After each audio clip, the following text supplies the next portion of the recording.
On the morning of my 8th wedding anniversary, I discovered that my husband had been using loans taken out in my name to secretly finance his sister's business. By sunset, his entire family had turned against me. They called me selfish. They called me dramatic. They even accused me of trying to destroy the family. What none of them knew was that I had already found documents that would expose years of lies. My name is Emily Carter. I am 36 years old and I live in Columbus, Ohio. For the past 11 years, I have worked as a senior administrative coordinator for a regional healthcare company. My job is not glamorous, but it is stable, and I have always taken pride in being responsible with money. I grew up in a middle-class family.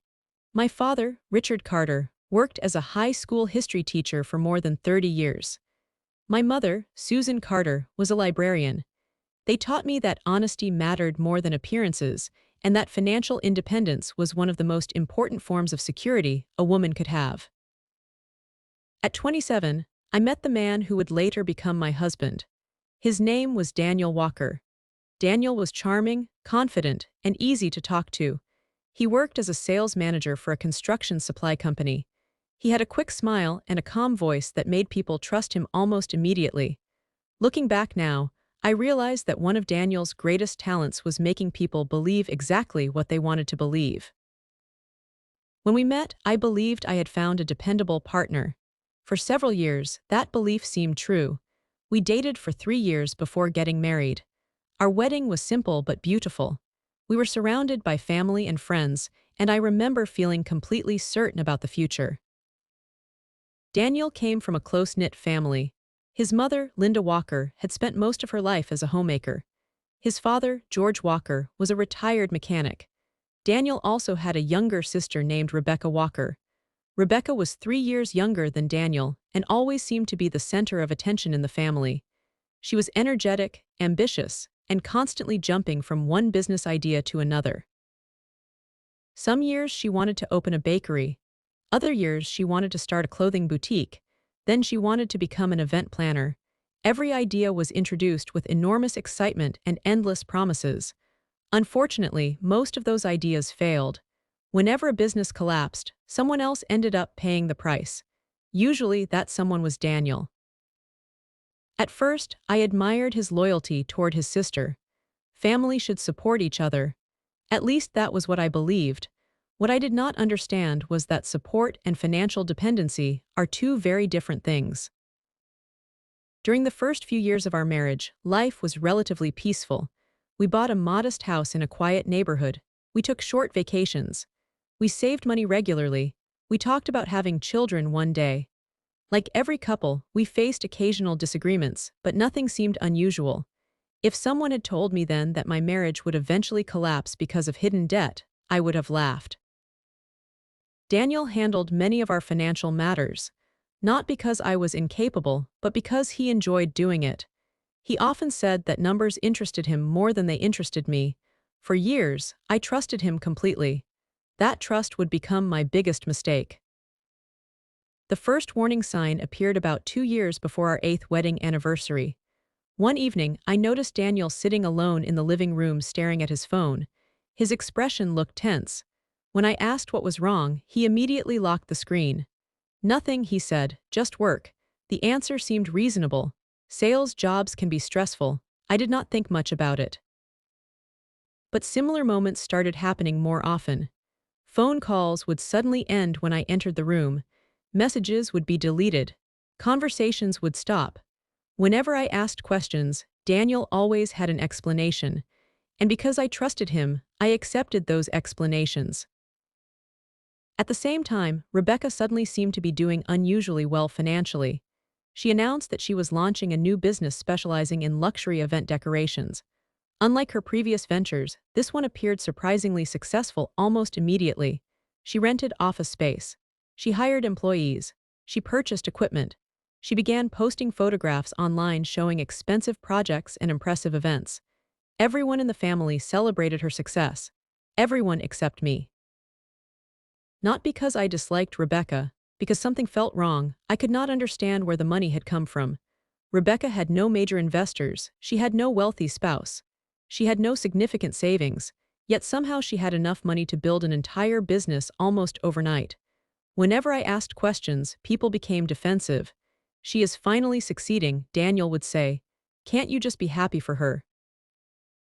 I wanted to be happy for her, but my instincts kept telling me that something was missing. I ignored those instincts for far too long, and that decision would eventually change everything.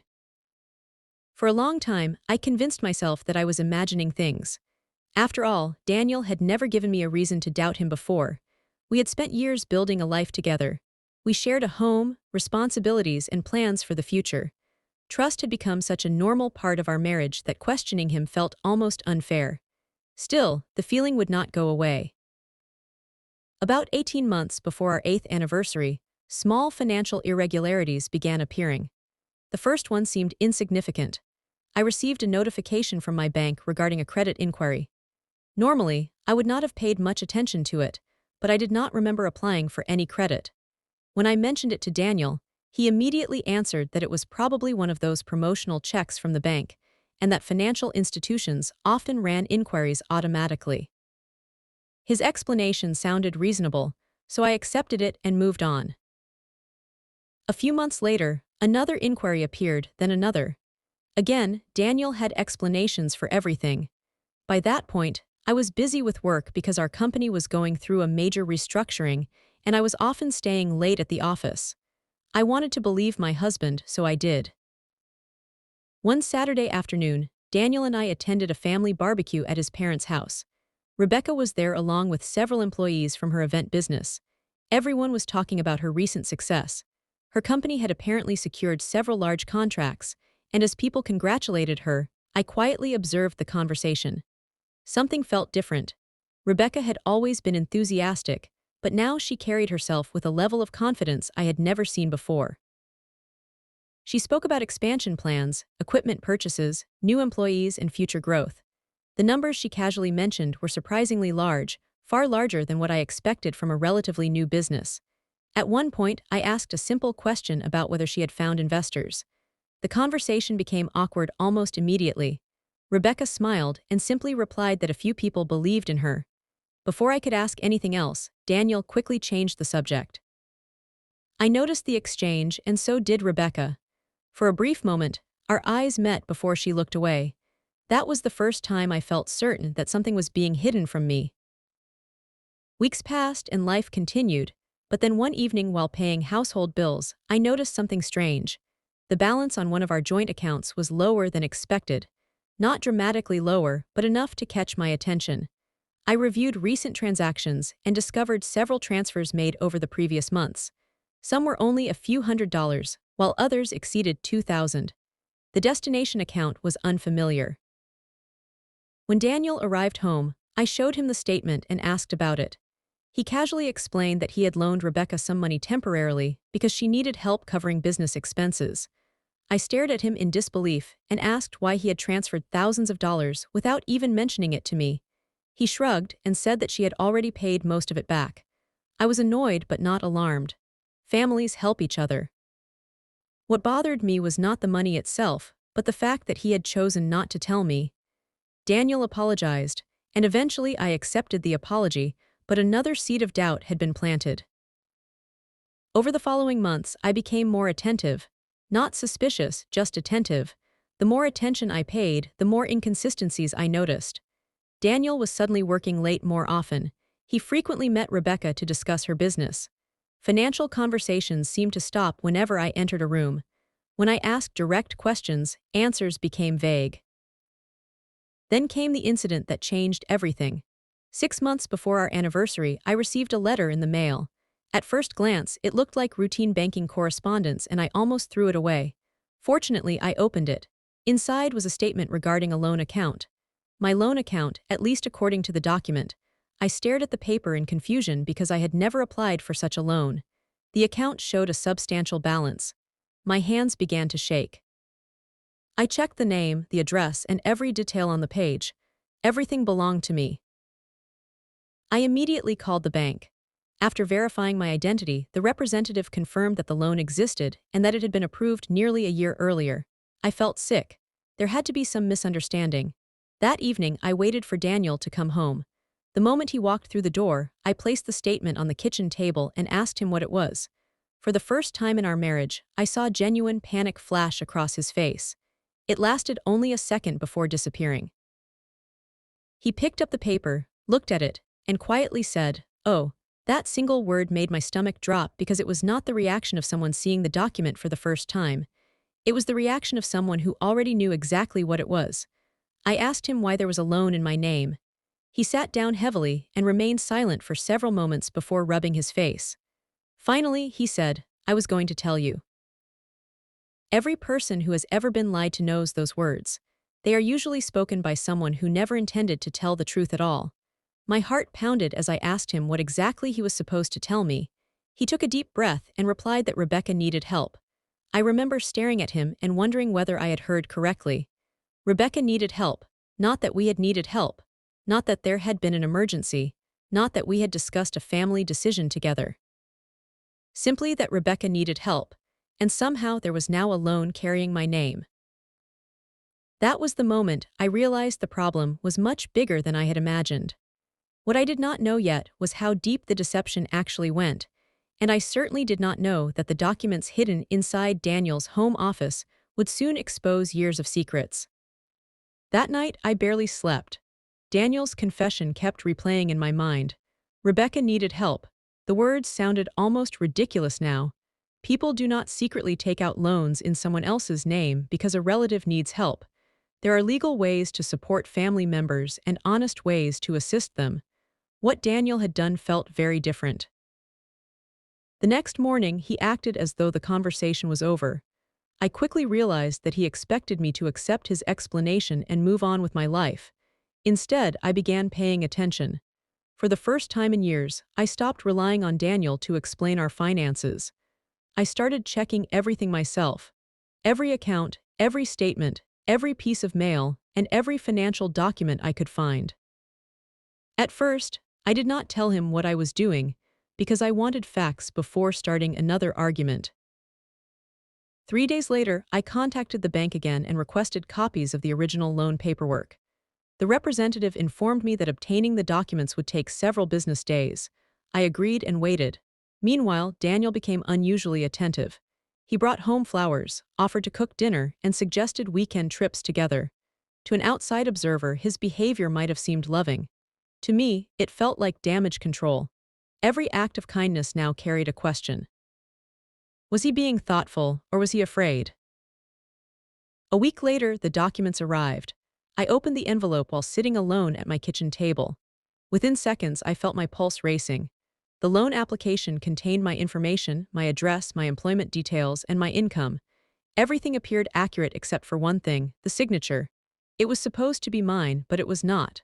Someone had attempted to copy my signature. The resemblance was close enough to fool a busy employee reviewing paperwork, but I knew my own handwriting. That signature was not mine. I sat frozen for several minutes. Up until that moment, part of me had been hoping there was some misunderstanding. There was no misunderstanding anymore. Someone had signed legal documents using my identity. I immediately made copies of everything and placed the originals inside a folder. I did not confront Daniel. Not yet. Something told me there was more, much more. The following Saturday, Daniel left early to help Rebecca prepare for a corporate event. At least that was what he told me. For the first time in our marriage, I entered his home office without permission. I hated doing it. I genuinely hated it, but trust had already been shattered. I opened desk drawers, file cabinets, and storage boxes. Most of them contained ordinary paperwork. Then I discovered a locked drawer. My stomach tightened immediately. Daniel had never locked anything before, not in our home and not in his office. I searched the room until I found a small key hidden inside a cabinet. When the drawer opened, I instantly knew I had found something important. Inside were folders, lots of them. Some contained Rebecca's business records. Others contained bank documents, loan paperwork, financial statements, and tax records. The deeper I looked, the worse it became. At first, I thought there was only one loan. Then I found evidence of a second loan. Then a third. Some were directly connected to Rebecca's company, while others appeared connected to personal expenses such as equipment purchases, office rent, vehicle payments, and business insurance. I could hardly breathe. The amount of money involved was far larger than I had imagined.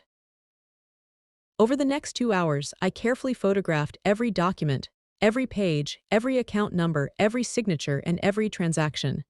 Then I found something that completely changed my understanding of the situation. It was a spreadsheet. Rebecca's business had not become successful quickly at all. It had been surviving on borrowed money. Huge amounts of borrowed money. Money that came from Daniel. Money that came from credit accounts. Money that came from loans. And some of those loans were connected directly to my identity. The business was not thriving. It was being artificially supported. Without constant financial assistance, it likely would have collapsed long ago. Suddenly everything made sense. The expensive office, the equipment, the rapid growth, the confidence, and the appearance of success. It had all been built on debt, and much of that debt had been hidden from me. Then I noticed another name appearing repeatedly throughout the records. Linda Walker, Daniel's mother. Several transfers had been made into her accounts, and additional payments had gone toward household expenses at his parents' home. At first, I assumed they were ordinary family support payments. Then I found printed emails and copies of text conversations. What I read made my blood run cold. Rebecca knew about the loans. Linda knew about the loans. Even George appeared to be aware of them. The entire family knew, everyone except me. One message from Rebecca stood out immediately. It said, "If Emily finds out, she will never agree to this." Another response followed shortly afterward. "She does not need to know. By the time the business becomes profitable, we will pay everything back." The message was over a year old. I read it 3 times, then a fourth, then a fifth. My hands were shaking so badly that I nearly dropped the papers. They had discussed me as if I were an obstacle, not a wife, not a partner, not a person whose future was at risk. Just an obstacle. Someone whose consent simply was not important. For years, I had attended family dinners, birthday parties, and holiday celebrations. I had smiled, brought gifts, and supported them whenever I could, all while they knowingly hid financial obligations tied to my name. The betrayal felt almost impossible to describe. The money mattered, of course it mattered, but the deception hurt far more. That evening, Daniel returned home expecting another normal conversation. Instead, he found me sitting at the dining room table. The folder rested in front of me. Every copied document was neatly organized. For the first time since we met, Daniel looked genuinely afraid. His eyes immediately moved to the folder and then back to me. Neither of us spoke. The silence stretched between us for several long moments. Finally, I asked a simple question. How many people knew? Daniel's face went pale, and before he answered, I already knew the truth. The problem was no longer a secret loan. The problem was that my husband and his entire family had spent years building a lie together, and now that lie was beginning to collapse. Daniel stood frozen beside the dining room table. The color had drained from his face, and for the first time since I had known him, he looked like a man who had completely lost control of a situation. The folder containing the documents remained between us. Neither of us touched it. I had asked a simple question, but the silence that followed felt heavier than any argument we had ever had. Finally, Daniel lowered himself into a chair and stared at the table. More people knew than should have, he said quietly. It was not an answer, it was an attempt to avoid the answer. I looked directly at him and repeated my question. How many people knew? He rubbed his forehead and closed his eyes. Rebecca knew, my parents knew, I knew. Hearing him say the words out loud made something inside me break. For months I had hoped there would be some explanation that could make sense of everything. There was not. The people I had trusted had knowingly hidden the truth from me. For nearly 2 hours, Daniel tried to justify what had happened. He insisted that nobody had intended to hurt me. He claimed they had always planned to repay everything. He said Rebecca's business had simply needed time to become profitable. Every explanation sounded worse than the one before it. The more he spoke, the clearer it became that none of them viewed what they had done as a serious betrayal.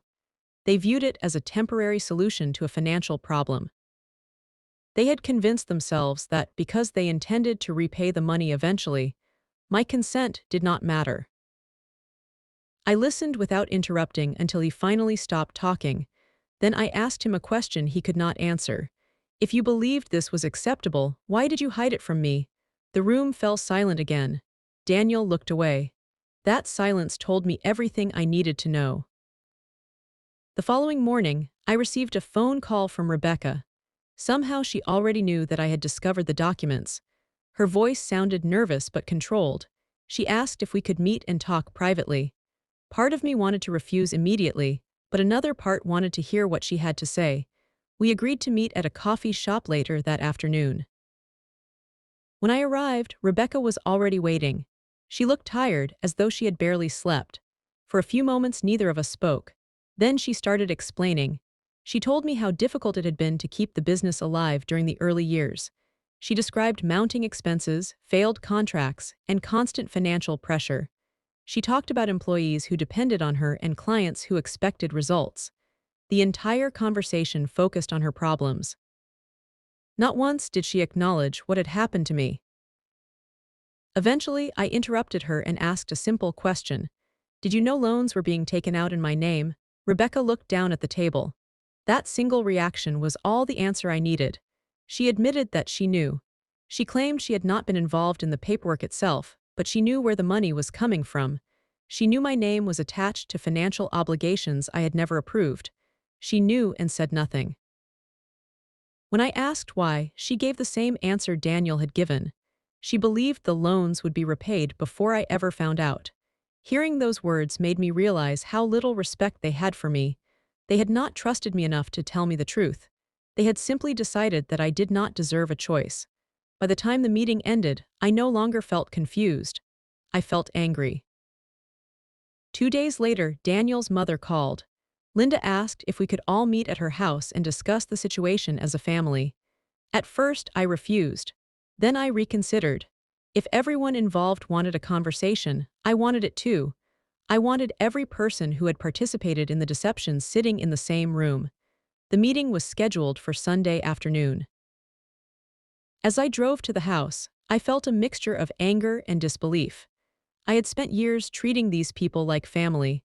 I had celebrated holidays with them, supported them during difficult times, and trusted them completely. Now I was driving toward a confrontation I never imagined would happen. When I entered the house, everyone was already there. Daniel sat beside Rebecca on one side of the living room. Linda and George sat together on the couch. The atmosphere felt tense before anyone spoke. For a brief moment, I wondered whether they had gathered to apologize. That hope disappeared almost immediately. Linda began by saying that the family had made mistakes, but within minutes, the conversation shifted. Instead of discussing what they had done, they started discussing my reaction. Rebecca claimed I was overreacting. George said families sometimes make difficult decisions. Daniel insisted that no permanent harm had been done because the loans were being paid. The more they spoke, the more unbelievable the situation became. I sat there listening as 4 adults attempted to explain why deceiving me had somehow been reasonable. Eventually, Rebecca became frustrated and said something I will never forget. She said that if I truly cared about family, I would understand why sacrifices had to be made. For several seconds, I simply stared at her. Then I asked whether she would have felt the same way if someone had secretly taken out loans in her name. She immediately avoided the question. That told me everything. The rules only applied when someone else carried the risk. As the discussion continued, the entire family gradually turned against me. They accused me of threatening Rebecca's future. They claimed I was creating unnecessary drama.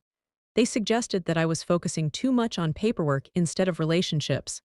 The irony was almost unbearable. They had lied to me for years, yet somehow I was being portrayed as the problem because I refused to accept it quietly. For the first time in my life, I understood what it felt like to sit in a room full of people and realize that none of them were on your side. Then Linda made a mistake. In an attempt to defend the family, she revealed something she did not realize I already knew. She referenced financial arrangements that had never been mentioned during the conversation. The moment she spoke, everyone else became silent.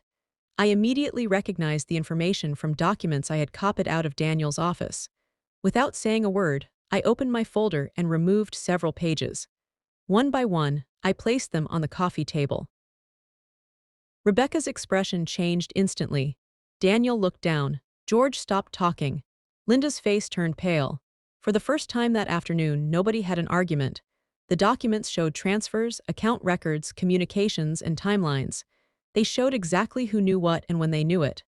More importantly, they proved that the deception was not a misunderstanding or a temporary mistake. It had been an organized effort that continued for years. The room became completely silent. The confidence they had displayed earlier disappeared almost immediately.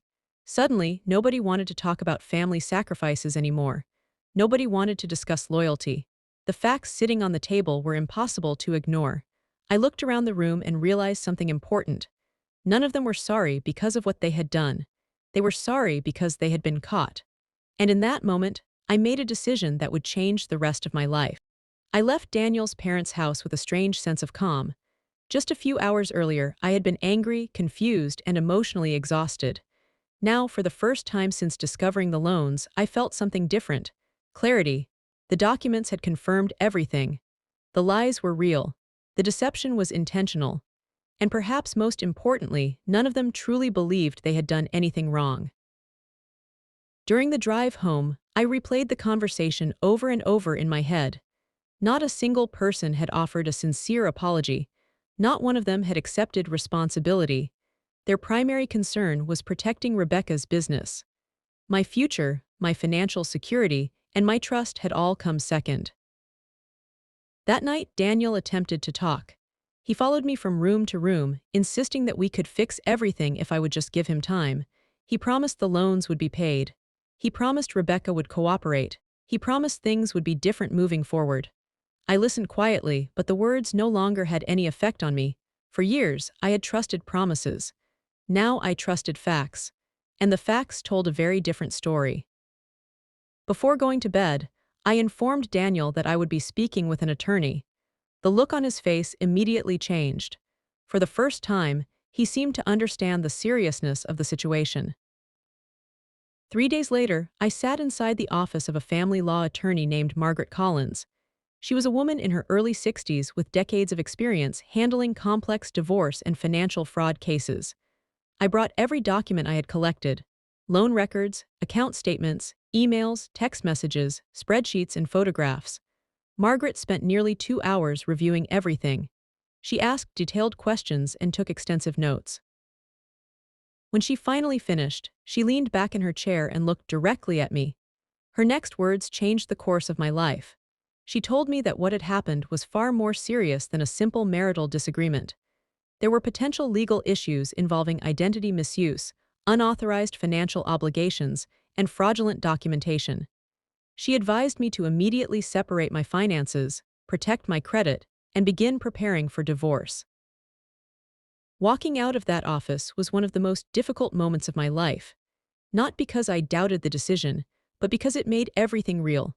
For months, I had been trying to save my marriage while uncovering the truth. Now I was accepting that the marriage I thought I had was already gone. The man I married would never have allowed this to happen. The man standing in my house now was someone else entirely. Over the next several weeks, my life became a series of meetings, paperwork, and difficult decisions. New bank accounts were opened. Financial records were secured. Legal notices were prepared. Every step felt painful, but every step also moved me closer to freedom. Daniel continued asking for another chance. Sometimes he became emotional. Sometimes he became defensive. Sometimes he blamed Rebecca. Other times he blamed stress, family pressure, or poor judgment. The explanation changed depending on the day. The one thing that never changed was the fact that he had chosen deception over honesty. News of the divorce quickly spread through the family. Rebecca called repeatedly, but I stopped answering. Linda left long voicemail messages asking me to reconsider. George insisted that legal action would destroy relationships that had taken years to build. What none of them seemed to understand was that those relationships had already been destroyed by their own actions. I was not ending the trust. They had ended it long before I discovered the truth. Several months later, the legal consequences began catching up with everyone involved. Financial investigators requested records. Banks conducted reviews. Additional documentation was examined. The process was slow, but facts have a way of surfacing eventually. Rebecca's business, which had appeared so successful from the outside, was revealed to be carrying enormous financial burdens. Contracts were lost. Investors became cautious. Vendors demanded payment. The image of success that had been carefully maintained for years began falling apart. Meanwhile, I focused on rebuilding my own life. I moved into a smaller apartment across town. For the first few weeks, the silence felt overwhelming. After nearly a decade of marriage, living alone was an adjustment, yet something unexpected happened. With every passing week, the apartment felt less empty and more peaceful. There were no secrets hiding in locked drawers, no suspicious phone calls, no unanswered questions. For the first time in years, I felt safe inside my own home. One evening, nearly a year after discovering the first loan statement, I sat on the balcony of my apartment watching the sunset. A cup of coffee rested beside me, and a gentle summer breeze moved through the air.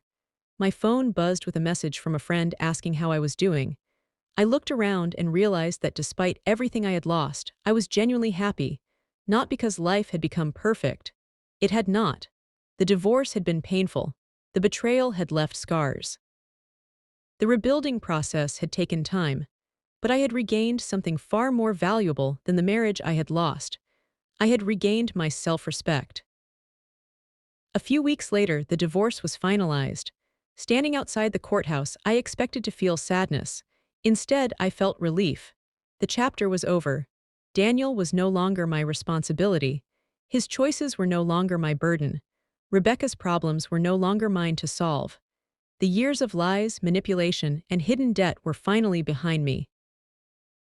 As I walked toward my car, I thought back to the morning of my 8th wedding anniversary, the day everything began to unravel. At the time, discovering those loans had felt like the worst thing that could happen to me. Looking back now, I understood the truth. The discovery had not ruined my life. It had saved it. If I had never opened that letter, I might have spent years trapped inside a marriage built on deception. Instead, I was free. Today, when people ask what happened, I tell them a simple truth. Trust is not destroyed by a single mistake. Trust is destroyed by repeated choices. Daniel and his family made those choices for years. Eventually, those choices caught up with them. As for me, I started over. I rebuilt my finances. I rebuilt my confidence. Most importantly, I rebuilt my future. And for the first time in a very long time, that future belonged entirely to me.